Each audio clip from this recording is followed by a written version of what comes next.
Hello, everyone, and welcome to Blogging Theology. And today I'm delighted to talk to Shaykh Shams Tameez. You're most welcome, sir. Assalamu alaikum. Wa alaikum salam. Thank you for having me. And today we're going to be chatting about Kalam. But before I get to that, I just want to share Shams's bio with you. He's a graduate of the UK-based seminary, Jamia al-Karam, and under the tutelage of those scholars, he honed his expertise in Islamic studies. He has completed the diploma in contextual Islamic studies and leadership at the Cambridge Muslim College and has a master's degree in Islamic studies from SOAS at the University of London.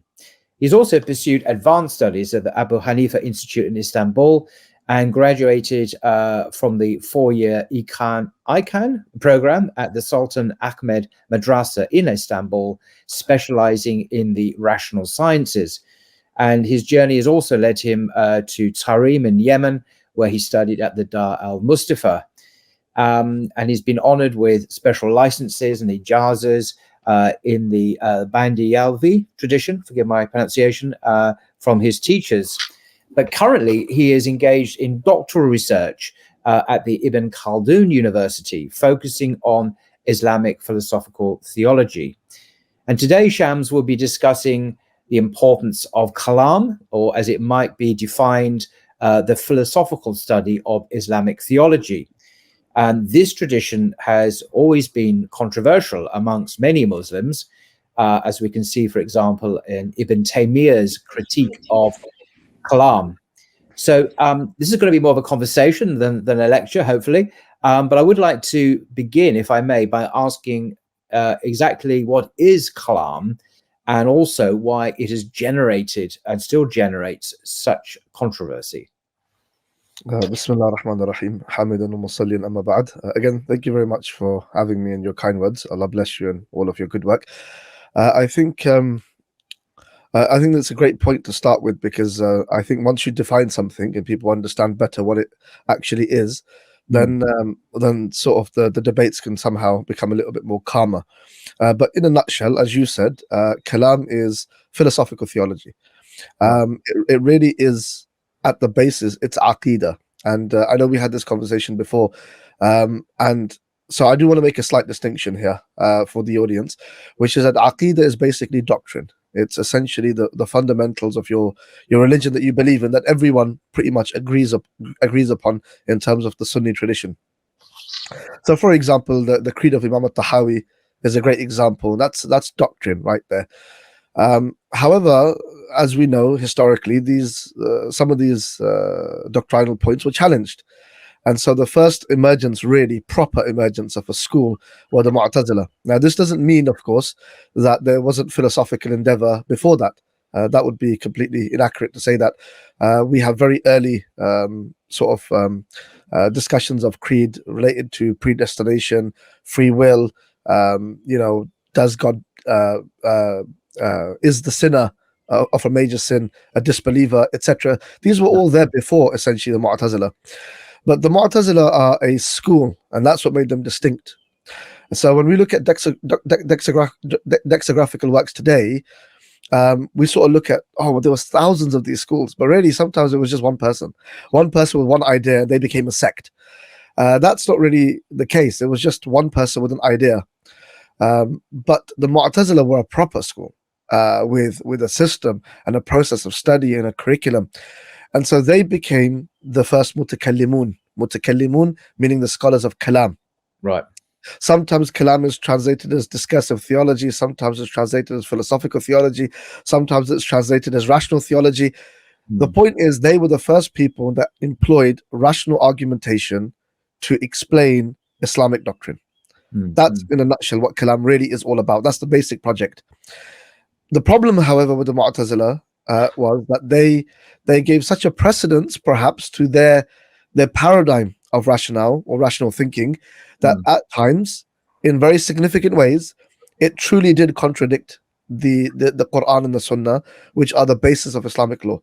Can you give an example of how the Mu'tazilites, the rationalists, in their enthusiasm or a great emphasis on rationality, contradicted key tenets of Islam? Because can you give it a particular example of that?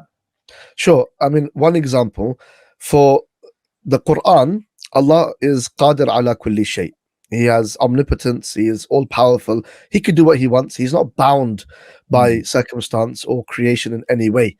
For the Mu'tazila, because they were a moralist school, they called themselves Ashabul Adli wa Tawheed, which means that they consider themselves to be people of real moral framework, and that God is truly moral. But this morality was not anchored in God, but it was anchored more in their own aql, their own intellect.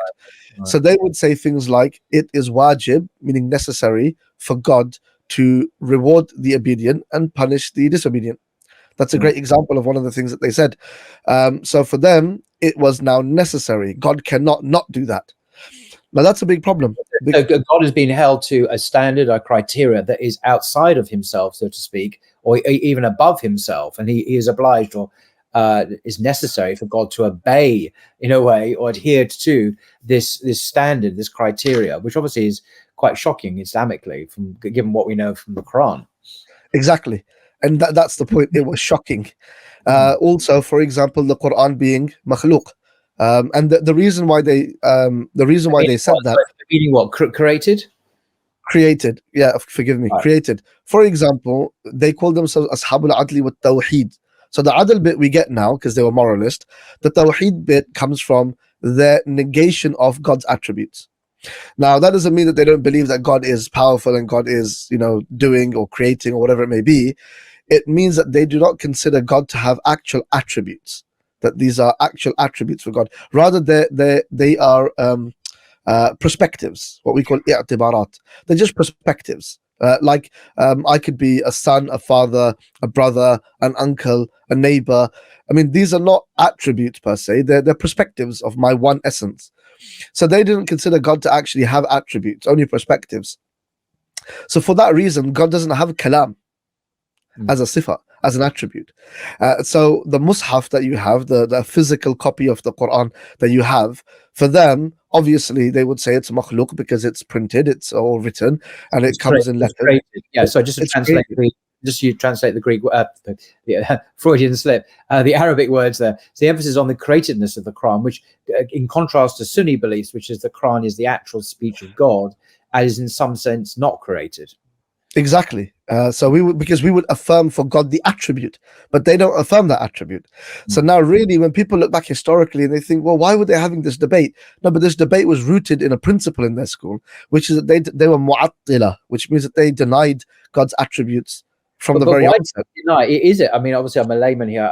I'm not very knowledgeable. Is it something to do with Greek philosophy? The idea that of the deity being simple, being perfect, the idea of the simplicity of God is very strong in Greek philosophy. It's there in Plato, perhaps, and Aristotle. And so the idea that there is attributes kind of goes against this fundamental Greek philosophical principle. Is that kind of the background of the Mutazilites, or am I introducing? No, that's exactly it. Because obviously this is happening largely in the Abbasid period. This is happening with Darul Hikmah, the great research center and translation center set up by Al-Ma'mun, the Sultan at the time. And you have a lot of these sort of Christian scholars who are specialists in Aramaic and Syriac that are translating a lot of these works into those languages, and then subsequently they're being translated into Arabic. So this is a real period of an influx of Greek, not only philosophy but mathematics, astronomy, and other subjects. So it was. I mean, from one perspective, it must have been a marvelous period in terms of just intellectualism. But the problem was that when these Muslims were adopting that, they didn't have anything to challenge problematic ideas. So we would, as Muslims, we're never against scientific research or the study of any kind of intellectual study, essentially. The problem is that do we have the tools to be able to navigate that in a way that it doesn't corrupt people's aqidah, their doctrine? So that was the problem. At that time, there wasn't, because the Muslims, the diaspora had just moved out into Persia. And the Muslims have spread, and the early Muslims were not dealing with these sorts of issues in a systematic way. They were dealing with them, like, we know that, the Salaf dealt with a lot of the issues of Aqidah, particularly predestination was a big one. But this was a period where the Mu'tazila were very, very strong. And people don't appreciate just how strong the Mu'tazila were. I mean, there was a period where they were the dominant force. They had whispered into the ear of the Sultan. They had essentially they became the state religion, and they began to persecute in the Great Mihna. Many of the Sunni ulama, as we know, Imam Ahmad ibn Hanbal, may Allah have mercy upon him, is imprisoned for around a decade, is tortured.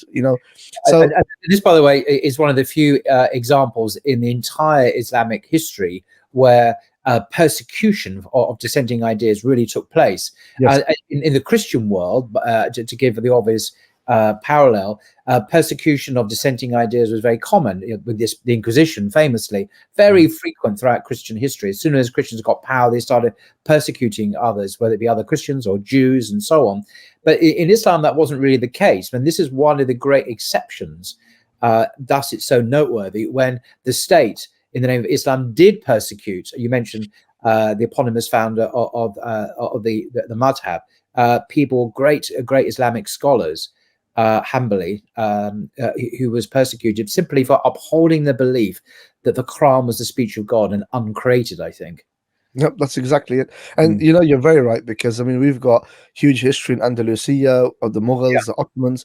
They didn't have this type of persecution. In fact, I mean, from the Salaf, we have examples of where you have somebody who wouldn't pray the janazah of somebody, another scholar, because he held a dissenting position, but would never make takfir of him.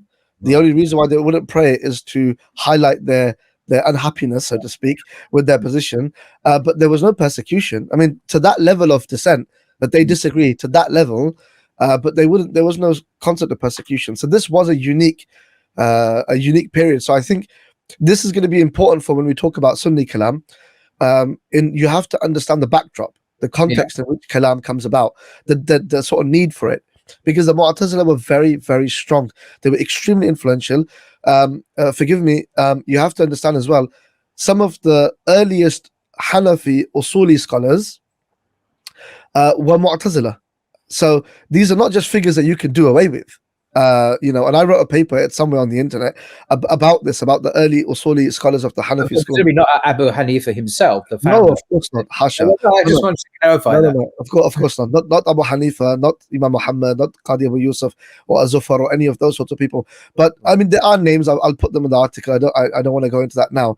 But they are, and so sometimes when people look at the names, they think, wow, because they were some of the earliest writers in Hanafi Usul. They were, I mean, even Al-Qadi Abdul Jabbar, an infamous, I mean, perhaps that's not the right adjective, but an amazing Usuli scholar who was a Shafi'i who converted to the Mu'tazili school. So, and he has the most famous books of the late period of the Mu'tazila. He's one of their last great scholars. Like Sharh Usul Khamsa, the Mughni, etc. He's hugely important in the Mu'tazili school at the end, but he was a Shafi'i judge that converted. So people don't appreciate that this was really, the Mu'tazila were very powerful. They weren't just like, the Jahmiyyah, where there was just 10 of them, or like, the Qadariyah. The Qadariyah were okay, they were pretty, but the Mu'tazila were a huge force to be reckoned with in this period. So hence why I think when people are trying to understand philosophical kalam, and perhaps you're going to follow up on this, and I'll stop here, people have to just for a moment appreciate the amount of books, works, in terms of madhabs, what the Mu'tazila had produced. Dealing with the Mu'tazila became it wasn't an option anymore. It was very, very important as a type of jihad for the Muslim scholars to treat them utilizing their own language. So there's some sympathy there, is there not? You're trying to articulate that, given that Muslims were confronted with a very powerful external intellectual tradition. You mentioned the Christian tradition, the Jewish tradition, other traditions. As the Muslim empire spread, you mentioned Persia, and of course around what we would today call Syria, around the Levant, and so on. It encountered these very rich intellectual traditions, Christian theology being around for centuries, of course. And so Muslims had to articulate their case, had to dialogue and talk to these people. And so the argument is it not that some Muslims decided to adopt the terminology, the concepts, the language of Greek philosophy, for example, Hellenistic ideas, which were predominant at that time. They were hegemonic in that part of the world, simply to do dawah, simply to articulate Islamic ideas. So they use these concepts, which weren't in Islam at all earlier. These are external to Islam. They're not indigenous to Islam. I think that point needs to be stressed, perhaps. But nevertheless, they chose to adopt them, to allow them to find their place in this new world and talk about their ideas, articulate Islam in this vocabulary. And so would that be the positive case for that, or albeit all the negatives that came from that in terms of actually changing the religion or causing, doctrinal issues to emerge? But is that the kind of motivation, at least, that motivated some of these Muslims to adopt the Mu'tazilites and others to adopt this language, because it was so hegemonic and they wanted to live within it and express their Islam in that vocabulary, in those concepts? Absolutely. Well, also, I think what would be important to say is, it's not true that Islam and the Quran and the Sunnah of the Holy Prophet sallallahu alaihi wasallam is free of rational argumentation. The Quran, and indeed, that's a very important caveat. Sorry, and indeed, I'm not suggesting that. It's not like no one thought rationally before Mu'tazilites came, but it's the adoption of the technical terms, language, and ideas that were not indigenous to Islam at all, to discuss rationality and so on. Absolutely. That's the distinction, is it not? Yeah, absolutely. Exactly. Like, for example, you will find syllogistic reasoning in the Quran, but it won't be called a minor premise, a major premise, etc. I know exactly what you're trying to say, because logic is essentially fundamental to human consciousness. So it's not like the Quran is outside of that. The Quran does use that. But you're right, the science, the codification, the technical terms, the parlance, the taxonomy, all of that, just like jurisprudence, fiqh, just like grammar, nahu, etc. All of these subjects were codified, and they were given certain technical terms, and they had certain functions. Even tasawwuf, as we know, Ibn Qayyim, one of the sort of renowned students of Ibn Taymiyyah. Ibn Taymiyyah himself has a lot of kalam and tasawwuf, for example. But there's always good and there's always bad. There's always good and there's always bad. Right. So I think on that point, then, what people have to understand about Al-Imam Abu al-Hasan al-Ash'ari, obviously there's two schools of thought today. And can I say, despite what sometimes people may think about people, maybe even myself, sometimes on social media, what have you, we're actually not polemical people. If you actually sit down and have a conversation, I hold positions, as you do, as every thinking human being holds their own positions. But I am very, very open to at least appreciating your side of the story, even if I don't agree. I will appreciate. I get the point that you're coming from. So let me just say this as a beginning, that before I jump into good kalam, bad kalam, I understand people's inhibitions with kalam, their dislike for it, their distaste for it. I get it. I appreciate it. That's fine. And everybody has the right to be able to take their own path and hope that Allah subhanahu wa ta'ala will judge them according to their understanding and their intentions. So we're an ummah. People have to understand that we're an ummah, we're a nation. And we have to have that sort of mutual respect even when we differ. So I thought I'll put that out there straight away because it's important. Now, that being said, Imam al-Ash'ari, there's two positions on Imam al-Ash'ari himself. One position is that Imam al-Ash'ari he was, of course, as you know, raised by Abu Ali al-Jubba'i. He was nurtured to be the next great Mu'tazili scholar. Some even say he was his stepfather. I have heard about him potentially being his uncle, but there's some dubiousness about that. Regardless, he was his teacher. Now, Abu al-Hasan al-Ash'ari falls into doubt, as sometimes happens to people. He had a crisis. I don't think this is correct. There's an account where he sees the Holy Prophet ﷺ in his dream, and the Prophet says to him, "What's wrong with you?" And he says, "You know what my issue is." And the Prophet holds up the Quran in one hand, the Sunnah in another, and he said, "This is the mizan, the scale. Whatever conforms to it, accept it. Whatever confronts it, reject it." This is a riwayah that's mentioned, Allahu A'lam, and it said that Imam Abu al-Hasan al-Ash'ari made tawbah. Now, one school says that Imam al-Ash'ari made tawbah and he came full all the way across to the other side, and he became from what we would now term as Ahlul Hadith, Ahlul Athar, completely where no kalam, none of this discursive theology, no technical terms, nothing. And so his Kitab al-Ibana is written in this context, which is a very early Athari text. I won't say Athari because Atharism is very misunderstood as well, and we can perhaps talk about that a little bit later. So he writes this. That's one position on Imam al-Ash'ari. The other position on Imam al-Ash'ari, which is the position that the Ash'ira hold, which is that Imam al-Ash'ari did initially write Kitab al-Ibana, and he did, but then he felt the pangs, so to speak, of not being able to highlight the truth in creed, because their arguments were so rational and strong, even though they were not correct, but because they had the poetics and they had the dialectics and they knew how to use safsata, sophistry. And so Imam al-Ash'ari then, with his students, decided that we are going to adopt some of that language in order to be able to, because it's musallam, like what we're doing in the dawah today.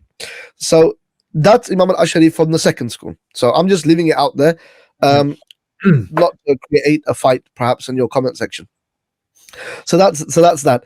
Now what happens through his grand students like al-Baqilani and al-Baghdadi, and then later on al-Jawaini and al-Ghazali, is that this school comes into a type of it flourishes, and these early mutakallimun, they damage the Mu'tazila severely to the point that they eradicate them. I think you've got 2 people in Egypt right now that have subscribed to Mu'tazili creed, and there was one guy in my town when I was teaching, and he said, I think I'm Mu'tazili. So I said, well, what is a Mu'tazili? It was a bit like, first define what that means, but some crazy people perhaps, but otherwise they finished them. So now they did good. They did a good job, but they couldn't have done it without employing those terms. So whether people like it or lump it, we are indebted to those Asha'ira, because had that not happened, and this is my dawah, had that not happened, you potentially could have had and not only an increase but a complete domination of the Mu'tazili creed. So it was important for those people to do what they did. That's all Kalam is. It has no other function. It is a metaphysical science. It's related to metaphysics. It's not physics like Yani ilm kalam or like ilm al-kalam al-jadid, new ilm al-kalam that was the revivalists, in the late sort of in the 19th century, that tried to, like Ali Rida and people like Shibli Nu'mani, etc., and Ismail Izmirli in Turkey, who tried to sort of say Kalam is dealing with any problem that faces Muslims. So if that's a fiqh question, then that's Kalam. No, Kalam is a philosophical subject, it's a metaphysical subject that deals with theology. That's all it is. But so if that's given that is an accurate description of the process, why did people like Ibn Taymiyyah, who came much later after the Asharite school was well established and the Maturidi school, etc., what was his critique then of Kalam? Because on your account, there shouldn't be an issue. It's simply borrowing the tools of the Mutazilites, defeating the Mutazilites using their own dialectical language, so to bring it back to reaffirm, restate traditional Sunni Islam. Why is Ibn Taymiyyah, he's not the only one, but he's perhaps the most famous. Why is he still critiquing Kalam then? I think with Ibn Taymiyyah, I think maybe there's a slight misconception. Ibn Taymiyyah's approach to Kalam, in my understanding, and I am no expert on Ibn Taymiyyah, and I hold my hands up in that regard, but from my reading, understanding, and speaking with people that know Ibn Taymiyyah very, very well, Ibn Taymiyyah's approach to Kalam is the same as his approach to Tasawwuf, which is that he is not against it per se. And he's very explicit in the Dar Ta'arud al-Aql wa Naql. He's explicit that Kalam can be used and it's helpful. In what? Sorry, just to pause you. In what contexts? Because he is very specific, isn't he? Ibn Taymiyyah. He's not saying you can use it. He's saying in very particular circumstances it can be deployed. What are they? Like, for example, if you're dealing with the other, you're dealing with non-Muslims and things and shubahat of that regard, that's fine, but not for substantiating your own aqidah. He does not like that. The reason why he doesn't like that is because in his epistemology, fitra plays a huge role. Yes, it plays a huge role. Not saying aql doesn't, but for him it plays a huge role. So for him, because he did not like syllogistic reasoning, he wrote a rad a refutation of logic, of Aristotelian logic. Aristotle. He was not against reason. He was not against logic per se. He was a nominalist. Most notably, I think. So if you are a pure nominalist, you will have a problem with syllogistic reasoning in terms of basing your syllogism upon universals. Since you don't accept the universals. So I think Ibn Taymiyyah's approach was the same approach that maybe some of the early Salaf had, which is that they assumed that when you said kalam, you meant Mu'tazila.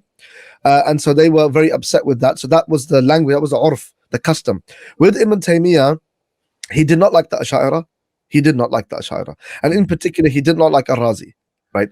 Because he was an Athari, Hanbali, and for him defending the Ahlul Hadith school was very, very important. And the Ash'ara were not only a huge threat, but they were a dominant force in this period.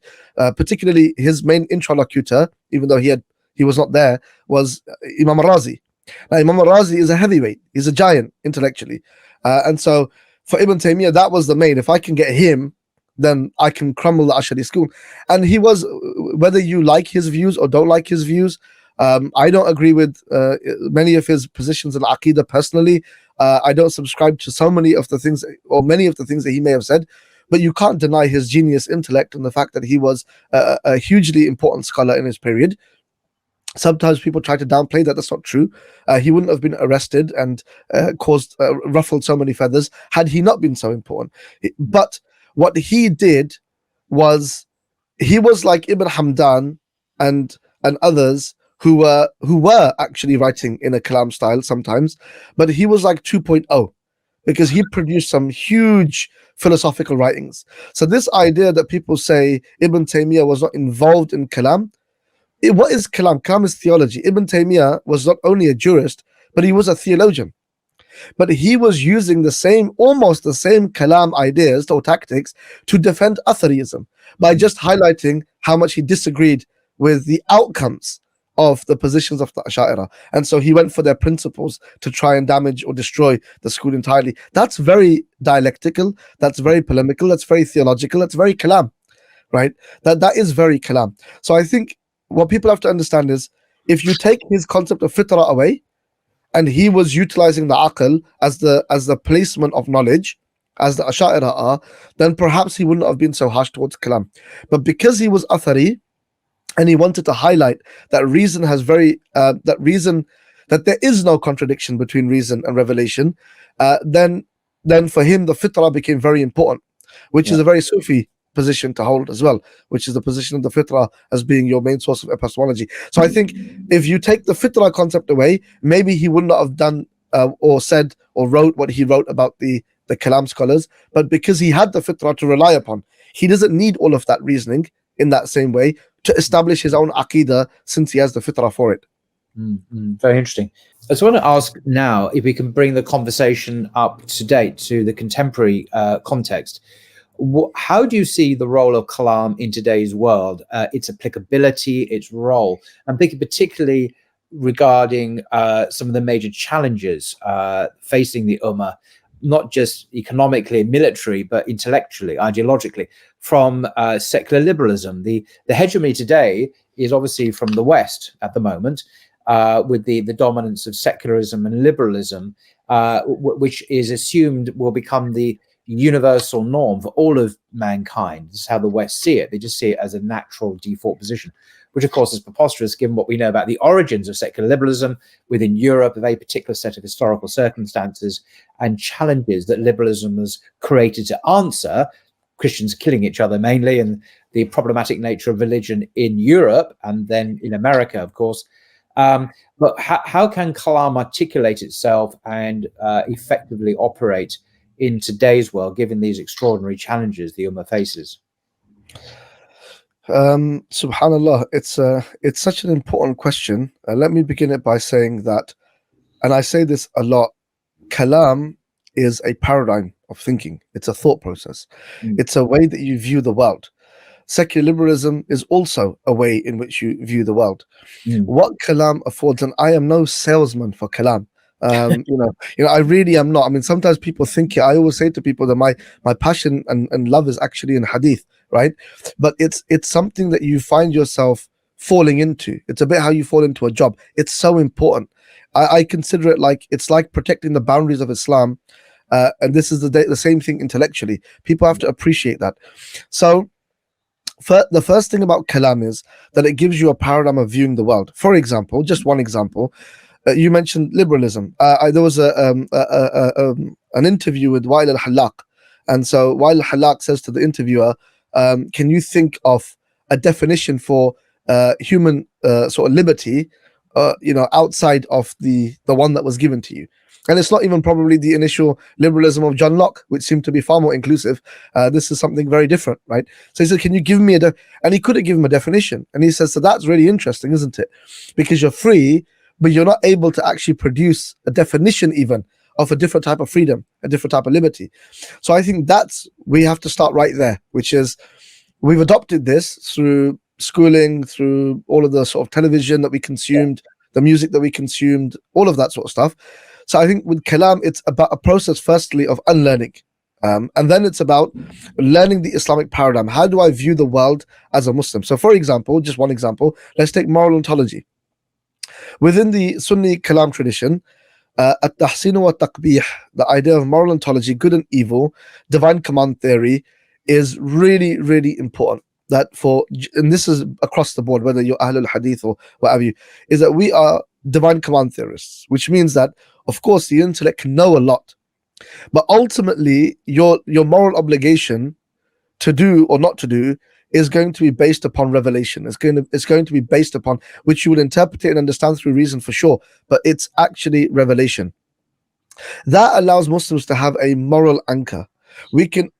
I can say why I am doing X or Y or Z, and that will be true past, present, and future. It's always going to be the case, because the articulation of that is Kalam in the contemporary context. So you've got the concepts in the Quran. You have the sense. I mean, give an example. It's actually one that John Locke gives. But funnily enough, in his book, his letter on tolerance, is there this sense that the whole universe is owned and controlled by God. But he emphasized this whole about ownership, and so that being a fact, which of course it is Islamically, it's not just in Islam. That some other religions also adhere to that fact. When we hear a discourse from the West, which is absolutely fundamental, I think, to the West, the idea of moral autonomy, such that our bodies are our property, my body, my choice. This is the slogan of the pro-abortion movement. I have a right to do whatever I want with my body, Now, this is a fundamentally different paradigm, of course, from the Islamic one, from the true one, because the whole universe is owned by God. And this is the irony, because John Locke also affirms that, although it gets diluted and weeded out by later articulations of liberalism. John Locke, by the way, wasn't very liberal on some things. He in his liberal society, he would banish atheists and he would banish Catholics. He's very explicit on that. So there's the irony. The eponymous founder of liberalism wasn't really liberal in some ways. Anyway, so here we have a fundamental worldview clash between the idea of moral autonomy, which is at heart of the individualism, liberalism, by the way, centered around the individual, and the ownership of our bodies. Islam says, no, God owns our bodies. We don't have a right to do them as we wish. We are responsible for his world. We have some moral responsibility, yes, but we don't have this absolute right to do as we please. And the true compatibility, I would argue, fundamentally between liberalism and Islam, and liberalism and any traditional religion, actually, Orthodox Judaism, traditional Catholicism, traditional Orthodoxy, and so on, is any traditional system actually is at odds with this kind of liberal fetish of individualism and privatization of ownership as well. For sure. And also, as you say, it's truth, which is human beings are inclined towards truth. And truth, if truth is ultimately the knowledge of God, everything corresponds to the knowledge of God. When I say that something is objective, what do I mean? I say that thing is what it is in and of itself. Right now, what that ultimately means is that is how it is in the knowledge of God, in the object of God's knowledge. That thing is as it is, right? I mean, Plato and others tried to, for them it was the Platonic forms. That's where all the perfect essences are. Whatever it may be, the idea is that truth is outside of my mind. Truth does not correspond to my mind, but it corresponds to something external. That is, perhaps if somebody is listening to this and they're thinking, why are you guys wasting your time talking about this stuff? No, it's really important, because if you have a child, for example, and I don't mind, I mean, I hope that you don't mind me just putting this in here, but for example, a program that I'm trying to run at my madrasa for teenagers, it's called the Confident Muslim Diploma. And the reason why we had that was because growing up, you don't have the answers for why you believe what you believe. You actually don't. And we're growing up we grew up in the post war on terror generation. You know, I was in year 10 or 11, I think, when 9/11 happened. So my entire teenage years was about trying to defend Islam and to how can I hide my face so I don't have to, how can I change my name from Muhammad to Mo so I can, a lot of those things happened. So we weren't really able to be creative in our religion or to even learn it. All the books coming out were about 101 answers for Islam. Like, why do I have to answer for Islam? I don't have to answer to anybody. But it seems over the last 10 to 12 years, we've seen this sort of newfound confidence, much perhaps to the dislike of the state machine at times, because you've kind of got this Muslim confidence because this generation sort of grown up, they've studied, they've learned, and they've asked, and they realize, well, hold on a minute, I have equal rights just to be able to articulate myself as much as anybody else, and my religion actually isn't, because there were just more answers, and hence you saw the dawah go from here to up here, because there were just people now that can go into a park, they can go on the street, they can go on the internet, and they're willing to have the conversation because they have now the intellectual tools. This is again what Kalam is, because I can't go to somebody and say, Qul huwallahu ahad, Allah is one, therefore believe. No, I have to go in there and ask them questions. If somebody comes and says, oh, it's in the Sharia, it says this is immoral. And you say, okay, but are you a secular atheist? Yes, I'm a secular atheist. Okay, if it's immoral, how do you know it's immoral? You have to have something to match it to, but you don't have anything to match it to. So it's like like writing in water. It's just gonna. So the idea here is that once you realize that, oh, I can put them on the back foot and I can have this conversation with them, and I actually do know what I believe, it does something hugely important. And I think that this quote unquote revivalism of rational discourse in the English language in the Western world is important. I think that's the same for tasawwuf, which is free of innovation, pure spirituality in terms of cleansing one's heart of ill intentions and bad and rancor and hatred and all that sort of stuff. That needs a revival in the curriculum I'm talking about for young people, so that when they grow up very articulate, they grow up grounded, they grow up with a clear understanding, a clear paradigm. How do I view the world? And then they're not confused. And I think that is so important, because I didn't have it. A lot of people in my generation didn't have it. They grew up already, the children, I mean, forgive me, I know that lots of your viewership won't share in my experience here, but let's say growing up as the children or grandchildren of migrants, already a little bit on the back foot, because you sort of have to prove your Britishness. You have to sort of prove that I'm British, because it's definitely not a given or granted. And then on top of that, you're being sort of maligned in media, in Hollywood and what have you. And so when you're under so much pressure, you've got no headspace to be creative or to think or to be confident. But now we do have an opportunity. And I think this is the time that we have to jump on this. Rather than fighting with each other, it's a time where, for example, I don't want to mention names, but some of the great du'at, nobody's perfect, but some of the great du'at actually that we have right now in the English language that have done wonderful work in terms of defending Islam and showcasing certain principles for the existence of God, etc. They've been relying entirely upon, admittedly, upon Kalam arguments. If you won't mention names, I will, because I don't have any problem with that. Hamza Zorxas comes to mind. I'm not going to. That's the only name I'll mention, because it's not a list of names I want to give.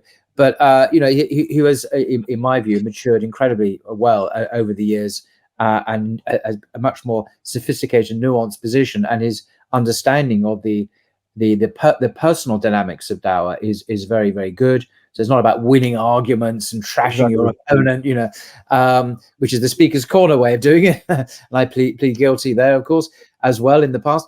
But no, a much more person-centered, if I can put it that way, person-centered dawah, because you can win the argument and lose the person, which I'm particularly good at. I can lose the person completely, thinking I won the argument. Anyway, that's another story. No, but Hamza Zortzis is very good in that regard, and a part his work with the Sapiens Institute, which he heads up, he created, and the folk there have done some marvelous work utilizing very good intellectual content that is faithful to Sunni orthodoxy, but also in ways which are intelligible to the wider world, which is dominated by the West. So they really have achieved something quite remarkable.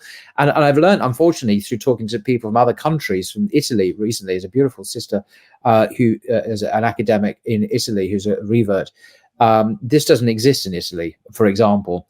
And I know from my experiences in Germany and France how advanced the Anglosphere is, particularly the UK, and to some extent in the United States, is in this work, actually. So we've got something to be proud of, and it is having a major impact, and it is extraordinary. And it's one of the great things about the Muslim community in Britain, that it has produced some outstanding amazing work. Even Dr. Shadi from America, when he came here on his tour, he went back and did a podcast, and he was just like, these guys have established their Darulooms, they've established their mosques, they've got dawah, they've got, like he was really, mashallah. I mean, that's his husn al-dhan, his good opinion, Allah bless him. But that he for him, he was so impressed with, and I thought to myself, maybe we should be a little bit kinder to ourselves as well. We've got work to do. But the way I'm looking at it is thinking that a lot of what you just said is really good. And can I just bring this angle in on it, which is that, okay, so we've been doing work on removing shubahat, doubts from people, but perhaps now it's time for us to enter into the mosques, the maktabs, where you've got very young people, and start this process there. As in, rather than waiting for them to get to 24 and to have doubts, and then to have to go and get those doubts removed, which is not very easy. Can I suggest, push back on this slightly? I mean, I read somewhere, because it might not be reliable, that, an awful lot of young people don't go to the mosque to get educated. They go on TikTok, they go on Instagram, they go on YouTube to get educated.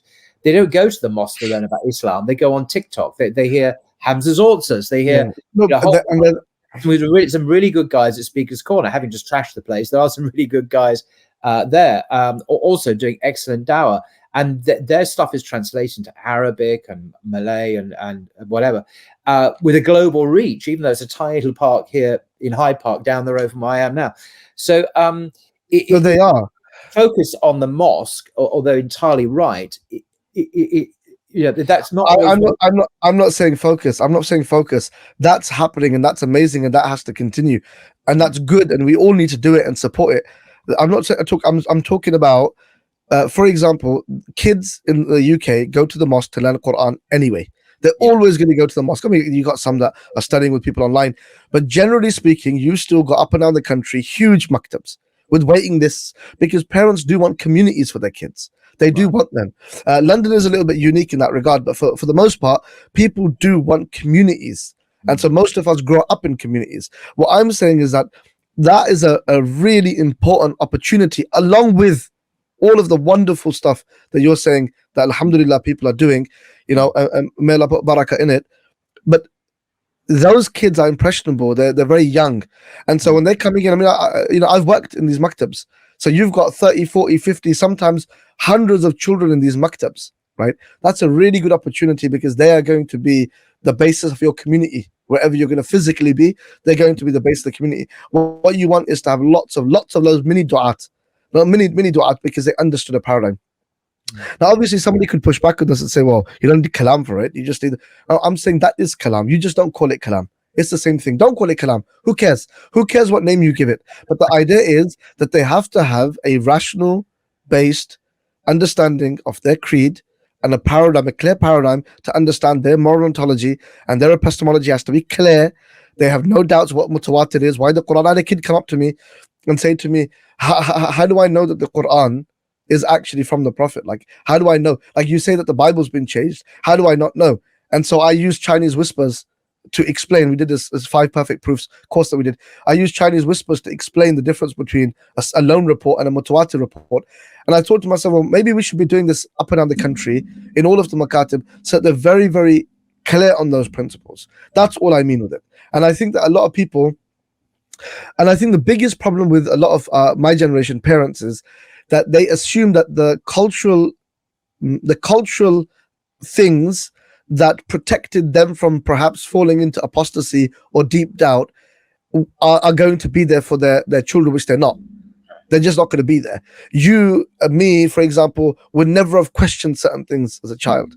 I just wouldn't have done it. I'd be too scared to do it. Whereas kids now, they won't have no problems in asking those questions. And so we're very grateful to Allah that right now Islam is growing, Muslims are growing. We got mosques, madrasas, all the du'at, all of this, what you're doing. But will we have that in the next generation and the generation after that? So I think it's about being proud of what we've achieved and being grateful to Allah. La in shakartum la azidannakum. That if you're grateful to me, we'll give you even more. And then to say, well, how can we, rather than just saying to the next generation, right, we did our little bit, we're going, but how can we really pass on the baton? How can we give them an opportunity to grow? How can we make this flourishing a generational thing? And I think for that reason, in that space, I think Kalam will play a huge role. Yeah, maybe it wouldn't be so controversial. We just stop calling it Kalam. We just, as you say, it's just using rationality. I know rationality is not a neutral thing, and we live in a postmodern world where even the idea of reason, this enlightenment sense of reason, is questioned, of course, because it's your reason, my reason, reason used in the interests of power. The powerful use reason to. So it's highly. But the Quran articulates rational reasons why we should believe that the universe is created. It talks about the signs of God. It uses all sorts of arguments. Uses reason, of course, as does Ibn Taymiyyah, of course, in his book Aql and Naql, obviously. So maybe we shouldn't put the red flag to the bull and use the word kalam and just exercise our informed knowledge and intelligence to communicate the truths of the Quran. I don't know. If people in the early period had been from Ahlul Bid'ah and also called themselves Ahlul Hadith, we'd be having the same debate whether we should change the name Ahlul Hadith. It just so happens that Ahlul Hadith was Sunni, and that was no problem. What people have to understand is the reason why you've got this transmitted distaste towards the term Ilmul Kalam is because the people early on that were rejecting it were rejecting an Ilmul Kalam that was truly reprehensible. That's not necessarily the case. People have to appreciate that. You don't have to always agree with the principle, with the outcomes of a Kalam school in all of its. You don't have to, but but the same way you wouldn't reject fiqh and mustalah and hadith and tafsir and all of these different things. You really, there was no need for you to be so problematic with or have so many issues with Kalam. But again, each to their own. I'm not, again, a salesman. It's just something I believe. It's something that I've dedicated a good part of my life to, only because I do think that it is the only thing that it's something. I shouldn't say only. It's something that helped me. It's helped a lot of people that I know, and I think that it can help a lot of other people. No, I see that. Now, everyone, Salafis included, use rational arguments. But Hanbali, finish Ibn Hamdan in his Nihayat al-Mubtadi'in, you can just read it. He'll say things like Allah laysa bi jawhar wala bi arad la yatajazza. Like, these are all, and Ibn Taymiyyah even says you can use these terms, as long as Ibn Taymiyyah says, long as the reader or the one to whom you're speaking is clear about what you mean by these terms. That he doesn't think that you mean by it what the Ahlul Bid'ah meant by it. And that's true, because, for example, the Mu'tazila meant something very different by Jawhar than the Ahlul Sunnah. For them, Jawhar, so what does that word mean in English? Jawhar just means the indivisible atom. The indivisible atom. Yes, so it's the philosophic, I call it the philosophical atom, the atom. It's the non-divisible, right? Which is what it means in Latin. It's the basis of the universe, is made up of substance, which ultimately boils down to a single, atom that cannot be further divided. You can call that a quark, call it whatever. It doesn't matter, because it's not a physics atom that we're talking about. We're talking about it's a philosophical assumption about the universe, and that's how we explain creation ex nihilo. So it was a very important argument that the Mutakallimun employed to reject those like Ibn Sina and other philosophers like Al-Farabi, Al-Kindi, who believed in the pre-eternality of the universe, taking that directly from the Greeks. So this idea that the Asha'ira just rely on the Greek tradition, the Asha'ira rejected the Greek tradition. because the Greek tradition, not all of it, but much of it, particularly Aristotle, and they believed in the pre-eternality of the universe, whereas the Ash'ari did not believe that. The Maturidis did not believe that. So it's important. Again, this is what I mean. It's not a simple thing, and if somebody doesn't understand it with its nuances, its technical parlance and terms, then just avoid speaking about it. It's fine. Like nothing will go wrong in your life if you just remain quiet about a certain subject. I think you're right. Yeah, it Yeah. won't kill you. Yeah, indeed. I was just thinking that you said this term rationality is ambiguous because people do say very frequently, oh, look, it's only reasonable that two males should get married, for example. What could be, what's irrational about that is quite acceptable and logical and reasonable. And of course, Muslims can't just accept that rationality. They have to respond with divine command theory. We are made by God. We're his creatures. We're here for a purpose. God has spoken on X, Y, and Z. And so we're contextualizing in a very different metaphysics than this sort of secular, non-religious context. So the use of arguments and rationality can be very loaded. It's not simply a tool that we can all use and agree on. Yeah, and sadly, this is where even Muslims that are suffering from theophobia, which is the idea that they are Muslim, but they really don't like the idea that they have to be Muslim. They're already doing it out of some cultural reason or some fear of punishment in the hereafter, or because they fear that they're going to lose their families and their communities, or whatever it may be. And there are people like that exist, and we ask Allah for protection for us and our families. And so this is the problem for them, because that argument doesn't work for a lot of people. So you can have a lot of Muslims today that will say, but why do I have to do X? Oh, because Allah and his messenger said so, right? And so now it comes down to, no, but I need to know every single wisdom, and not just every wisdom. It has to be a wisdom that makes sense to me. So you could give an argument that's very well reasoned. It's filled with wisdom, but I'm not happy with that. It's not enough for me. And that's a problem where now you have to ask yourself the question, is it that there's no answer, or is it that you just don't like the answer? Or that there's no conversion of the heart. The heart is fundamentally not willing to obey simply because it must obey. There's a prohibition on pork. I may not understand why there's a prohibition on pork. What's wrong with a ham sandwich? Tesco sell it, don't they? Sainsbury's. What's the problem? God has prohibited it. Well, that's not good enough. No. I demand to know the reasons why. But okay, this kind of attitude, of course, is there are certain groups in the Quran that had spoke like that. Certain of the Jews or the Israelites spoke like that when it came to the cow, etc. This is not a good attitude, towards one's creator. The verse أعوذ بالله من الشيطان الرجيم, like إن الله لا يستحي أن يضرب مثلا ما بعوضة فما فوقها, that they start to say, like, why would Allah talk about like these little things like a spider and like a mosquito and what's going on? And Allah says فأما الذين آمنوا فيعلمون أنه الحق من ربهم, that those that believe, they know that this is truth from their Lord. وأما الذين كفروا فيقولون ماذا أراد الله بهذا مثلا, but those that disbelieve, they say, what is Allah like? Why is he giving us this example? What does it mean by it? Exactly. And then Allah says, يُضِلُّ بِهِ كَثِيرًا وَيَهْدِي بِهِ كَثِيرًا, and Allah misguides by it, guides many by it, and he misguides many by it. And يُضِلُّ بِهِ كَثِيرًا وَلَا يَهْدِي بِهِ كَثِيرًا وَمَا يُضِلُّ إِلَّا بِهِ إِلَّا الْفَاسِقِينَ. Truth. The question here is, the people that are misguided by the Quran are the people of fisq. It's their doing. So this idea that, well, God didn't guide their heart, no, Allah says that the only people that were misguided through it are the people of fisq, the people of sin. They're the people that didn't want to. They hate the idea. They're theophobes. And so now, if somebody is in that situation, this is where they have to ask the question and say, well, if everybody's giving me every argument and it's not making sense to me, then maybe this is a time where this is now tasawwuf. Maybe this is a time that I need to make wudu, put my head on the ground, and I need to beg and say, what am I not seeing? And there needs to be a conversion of the heart. And Islam is supremely about that. By the very nature of the definition of the word Muslim is someone who submits. And if one's not submitting, a lot of Christians are not like that. They believe I've heard this extraordinary phrase, they're co-creators. This is a very fashionable term in Christian theology. The idea that God creates and we create, and we're partners with God. I know this is real language that is found in academic works and other works by Christians. So we stand shoulder to shoulder with God, and so we can actually formulate our own vision of. Anyway, I'm not going to go down there, but in extreme form, it leads to that, which is, of course, completely blasphemous. And but Islam, I think, has the intrinsic DNA, if you like, to call people to the truth in a way that is very pure and uncorrupted, which is not the case elsewhere, in my experience.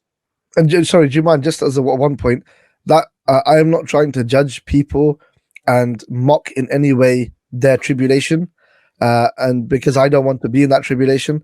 So, I ask Allah that He guides those people out of the problem that they're facing, and Allah protects all of us. So I made that statement as a matter of fact, not in any way trying to mock people, because that's a huge tribulation. And I feel that for them. You weren't mocking them. But it's important we speak plainly about this, and I hadn't realised it was such an issue, to be honest, up and down the country. So that's very helpful. But that's one of the trials and tests of life, isn't it? But to do with whether or not we follow God ultimately, or we problematize it and we find excuses and so on. So that is what we're here for, really. Okay. Just in conclusion, can you? I'll link to it in description below. Tell us more about this confused Muslim project you have. So you're seeking to instill confidence in young Muslims. Is this online, or is it just in your mosque? Can you tell us a bit more about it? Okay. Yes, it's online. It's an Islamic studies program that does everything that a normal Islamic studies program should do, from fiqh, seerah, all of that. But I'm trying to bring myself into it. My own. It's me empathizing. So the clear distinction, and I said this to Dr. Shadi last week, which is that I think most Islamic studies programs assume that the child is faithful to Islam and will remain faithful to Islam, this teenager. And so we just need to give them the details, how many obligations of wudu, etc. I'm saying that the Confident Muslim Diploma with Open Madrasa is assuming none of that. I don't assume anything. I want to be able to give that to them. And I think that I need to wake a lot of parents up to this, to say that, look, I don't know if you know this, but if you knew, because I've served as an imam for a little while in between. I don't live in the UK, but I served in and for some time actually. And if you knew the stories that people have told me, if you knew what they're feeling, if you knew the tribulation of faith that some people are having, it's heart-wrenching. And so you have to give your child the best opportunity. Now, only Allah is the only one that can facilitate this truly, but that's the intention, that we want to take these children and we want to be able to give them the why. So you believe in God, why? You believe in the Prophet, why? Actually, why do you believe in the Prophet? You believe in the Quran, why? All whatever that they're doing, even from the prayer, to give them the spiritual aspect of the prayer. When they make wudu, how does it cleanse the heart and the soul? The whole idea is that you want to nurture them, not just get them through a curriculum. Because remember, we're not a school in the sense that we've got the government to respond to. We've got to get them through exams, where we're just teaching them to get them through the exams. No. Open Madrasa is a madrasa. Darasa yadrusu in the Arabic language means to obliterate. The whole point of a madrasa, which is an ism al-makan, it's a space related noun, which is a place of obliterating ignorance, right? So the idea is that you want people to come in, you want these young people to come in and to come out to be very confident in what they believe, so that the next generation of du'at are prepared for you. So that's the idea. It is an Islamic studies program for key stage 3 and 4, but assuming nothing of the child and trying to give them an education at the heart of it, would be confidence that when they come out, that they will not be confused, but they'll be confident. No, it sounds like an excellent program. So I said that link to make dua for it. Yeah, make dua for it, inshallah. Inshallah. So where are you based now, if you're not based in the UK? So I live in Istanbul. I'm actually in the UK right now for the summer, but I live in Istanbul. Very nice. Very incredible city. I was there recently. Well, maybe this is a good time to draw us to a conclusion. Thank you very much for your time. This has been a conversation. Normally I listen, I'm listening to you, but very much, but here I've contributed a lot more as a conversation should have, actually, appropriately. So thank you for that very much. Very enjoyable. And I hope the comments underneath the video will reflect the spirit in which we have spoken, and with the knowledge that you have brought to this discussion, rather than kind of knee-jerk reactions, because I think we need to listen, certainly I do, more to what people are saying. So thank you very much. Thank you very much. Thank you very much for having me. Allah bless you. Take care. Assalamu alaikum. Wa alaikum salam wa rahmatullah.